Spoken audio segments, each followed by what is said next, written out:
نام کی لائٹیں لگی ہوں تو پریشان ہوتا ہے؟ ہم سے کبھی پوچھ، تجھے بتائیں بس نہیں چلتا، ورنہ تاڑے توڑ کے چھتوں پہ لگا دیں۔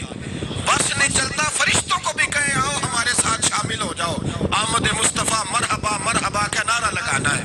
ہمارا بس نہیں چلتا، ورنہ دنیا کی ساری نعمتیں بچھا دیں اور لوگوں کو بتلائیں کہ اصل تو خوشی منانے کا دن ہی آج ہے جب اللہ نے ہمیں اپنا پیارا رسول عطا فرمایا ہے۔ اور ہمارے امام، تو کہتا ہے میلاد نہ کر، ہمارے امام نے تو کہا حشر تک ڈالیں گے ہم، حشر تک۔ یہ 2-4 دن کا تو پروگرام ہی نہیں ہمارا، حشر تک ڈالیں گے ہم پیدائش مولا کی دھون، اور مثل فارس نجد کے گلے گراتے جائیں گے، خاک ہو جائیں عدو چل کر مگر ہم تو رضا، دم میں جب تک دم ہے ذکر ان کا سناتے جائیں۔ ہمارا تو 1-2 دن کا پروگرام ہی نہیں۔ اور پھر سنو کتنی بڑی نعمت ہے۔ حضرت عباس سے کسی نے کہا تھا اللہ کی سب سے بڑی نعمت، تو بخاری اٹھانا، فرمانے لگے محمد نعمت اللہ، بخاری ہے بخاری، فرمایا محمد اللہ کی سب سے بڑی نعمت ہے، صلی اللہ، یہ سب سے بڑی نعمت ہے۔ کچھ کار تو صحیح نہ یار۔ ایک مجھے کہنے لگا نہیں وہ 9 ربیع الاول کو آئے تھے، تو میں نے کہا 9 کو میلاد مناؤ، کوئی مسئلہ نہیں، 9 کو میلاد مناؤ، کوئی مسئلہ ہی نہیں، ہم تو سارا سال مناتے ہیں، بس 9 کو مناؤ نا بھائی۔ کون کہتا ہے عید نہیں ہم کہتے ہیں؟ میں نے کہا چلو جشن میلاد کہہ لیا کرو، کسی طرف آؤ تو صحیح نا بھائی، جشن میلاد ہی کہہ لو، یہ کہہ لو تم نے خوشی منانی ہے تو محفل میلاد کہہ لو، نہ عید کہو، عیدیں 2 ہی ہیں۔ میں نے کہا نہیں وہ بھی تیری غلطی ہے، میرے نبی نے کہا ہر جمعہ میری امت کی عید ہے۔ اور قرآن پاک پڑھ، قرآن پاک پڑھ، حضرت عیسیٰ کہتے تھے یا اللہ جب تو من و سلوہ نازل کرے گا وہ دن ہمارے لیے عید کا دن ہوگا۔ اور سیاستہ پڑھ، حضرت عمر کہا کرتے تھے جس دن دین مکمل ہوا یوم اکملت لکم، یہ آیتیں نازل ہوئی تو فرمایا وہ دن ہمارے لیے عید کا دن تھا۔ یہودی ہمیں کہتے تھے یہ آیتیں ہم پہ آتی تو ہم عید مناتے، یہ بھی تیری غلطی ہے کہ عیدیں 2 ہی ہیں۔ رب جب بھی کسی کو دید کرائے وہ عید کا ہی دن ہوتا ہے، وہ عید کا ہی دن ہوتا ہے بھائی۔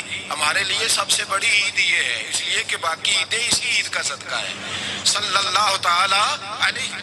تو عید میلاد النبی پہ اظہار مسرت کرنا، خوشی کا اظہار کرنا، خوشی کا اظہار کرنا، یہ تو ایمانی تقاضا ہے، یہ تو روح کا تقاضا ہے، یہ تو اندر اچھلتا ہے۔ شریعت جتنی ہمیں اجازت دیتی ہے اتنا ہم کرتے ہیں، اور کوئی میلاد کی محفل میں کوئی ایسا کام نہیں ہوتا جو شریعت سے ٹکراتا ہو۔ پہلے کیا ہوتا ہے؟ تلاوت، منع ہے قرآن پڑھنا۔ دوسرا کیا ہوتا ہے؟ اتنا درجہ ہے نعت کا، اب تو نہ نعت پڑھنے والے رہے نہ سننے والے رہے، دونوں میں ہی کمی ہے۔ اور میں اکثر کہتا ہوں نعت پڑھنا اتنا کمال نہیں جتنا سننا کمال ہے۔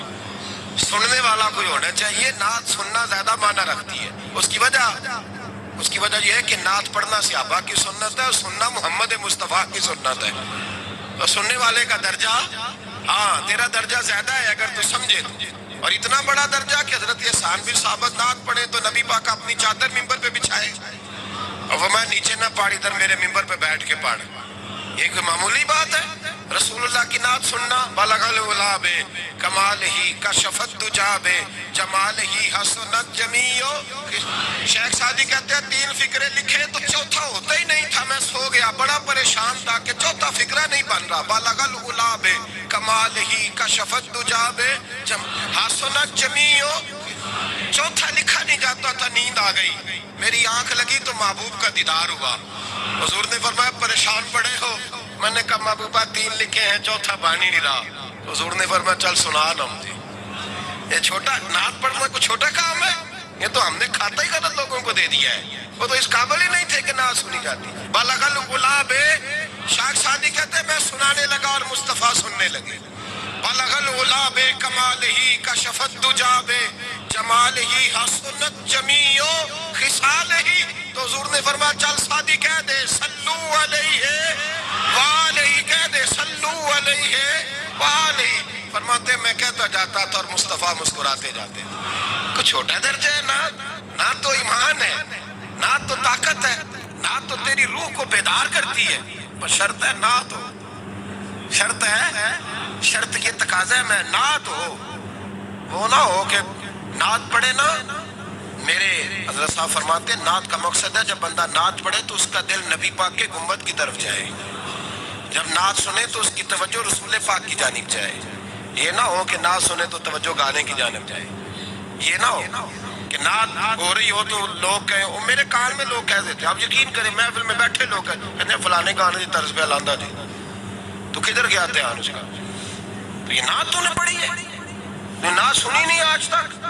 ہاں، اگر نعت پڑھنی ہو تو علامہ اقبال کی لکھی ہوئی پڑھا کر، اگر نعت پڑھنی ہو تو شیخ سعدی کی لکھی پڑھا کر، اگر نعت پڑھنی ہو تو حضرت حسان بن ثابت کی لکھی پڑھا کر، اور اگر تیرا دل کرے کہ نعت بھی ہو، جذبات بھی ہو، حسن بھی ہو، علم بھی ہو، عمل بھی ہو، قرآن بھی ہو، حدیث بھی ہو، تو پھر امام محمد رضا فاضل بریلوی کی پڑھا کر، پھر اعلیٰ حضرت کی پڑھا کر، تجھے پتا چلے چمک تجھ سے پاتے ہیں سب پانے والے، میرا دل بھی چمکا دے چمکانے والے۔ اعلیٰ حضرت کہنے لگے یا رسول اللہ میری سفارش نہ کرو، ڈر لگتا ہے، ڈر لگتا ہے، قیامت کی رات بڑی گہری ہے، سفارش نہ کرو، اس طرح کرو میرا بازو پکڑو اور جنت تک پہنچا کے آؤ، میرا بازو پکڑو اور جنت تک۔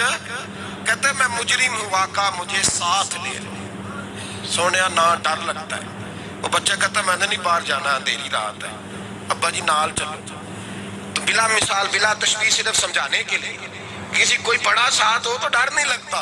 تو یہ نعت ہے نا، چمک تجھ سے پاتے ہیں سب پانے والے، میرا دل بھی چمکا دے چمکانے والے۔ کہتے ہیں یا رسول اللہ محشر کی رات بڑی گہری ہے، میں مجرم ہوں آقا، مجھے ساتھ لے لو کہ رستے میں ہیں جا بجا تھانے والے۔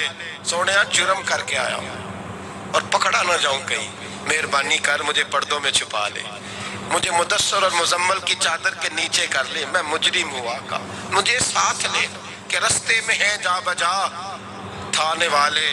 اور پھر تڑپ اٹھے، کہنے لگے کوئی یہ نہ سمجھے وہ چلے گئے، تو زندہ ہے واللہ، تو زندہ ہے واللہ، میری چشم عالم سے چھپ جانے والے، میری چشم عالم سے چھپ جانے۔ تو بھئی نعت ہو، نعت جو اس کا معیار ہو، اس معیار کی نعت، یہ کوئی طریقہ نہیں کہ دو بندے تحفہ لے کے آ گئے، چار اس کے ساتھ نعت خواہ صاحب آئے، نماز گھر پڑھ آئے، گھر جا کے دوبارہ پڑھیں گے۔ اور میں بات ابھی عرض کروں گا، مجھے یہ مضمون مکمل کرنے دے، پھر تقاضوں پہ آتا ہوں۔ محفل میلاد تو رسول اللہ کے آنے کا شکر ہے، قل بفضل اللہ و برحمتہ فبذلک فلیفرح، محبوب کہہ دے جب فضل ملے، رحمت ملے تو پھر انہیں چاہیے کہ خوشی منائے۔ محفل میلاد، اور بھائی یہ نہ کہا کر کے یہ پیسے غریب کو دے، مسکین کو دے، محفل میلاد میں بات غریب کی ہوتی ہے۔ ہم بتاتے ہیں کہ یہ وہ دن ہے جس دن آ کے میرے نبی نے بیوہ کی بات کی ہے، غریب مسکین لاچار غریب کی بات کی۔ یہ محفل میلاد غریبوں کے جلسے کا نام ہے۔ اعلیٰ حضرت فرماتے ہیں ہم غریبوں کے آقا پہ بے حد درود، ہم فقیروں کی ثروت پہ لاکھوں سلام۔ یہ میلاد غریبوں، مسکینوں، یتیموں، بیواؤں کے نام کا جلسہ ہے۔ شکوہ ہے مجھے اس جلسے سے، جلسہ تو میلاد کا ہو پر صدارت چودھری کر رہا ہو، صدارت مالدار کر رہا ہو، وڈیرا کر رہا ہو، کوئی ضرورت نہیں۔ جلسہ میلاد کا ہو تو صدارت کسی غریب کو کرنی چاہیے، ماڑے کو کرنی چاہیے، ورنہ ضرورت کیا ہے؟ جو حضور کے میلاد میں آئے ہیں وہ سارے مہمان خصوصی ہیں، کوئی حرج نہیں، کچھ نہیں ہونے لگا، کوئی نہیں کھا جاتا، چھوڑیں اس چیز سے باہر آئے۔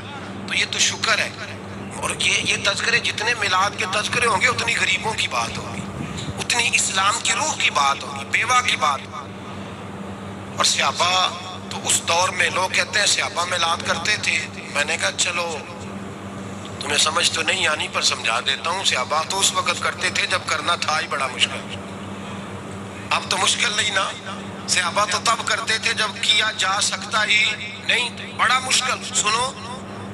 سنو ابن شام اٹھا کے دیکھو، سیرت کی کتابیں پڑھو، نبی پاک صلی اللہ علیہ وسلم کے صحابہ قریش مکہ کے ظلم و ستم سے تنگ آ گئے، حضور نے بعض مجبوروں بے کسوں کو اجازت دے دی حبشہ ہجرت کرنے کی، حبشہ چلے گئے۔ حبشہ جب پہنچے تو ان میں حضرت جعفر طیار بھی تھے، حضرت علی کے بھائی، اور ایک گروہ تھا پورا صحابہ کا جو حبشہ گیا۔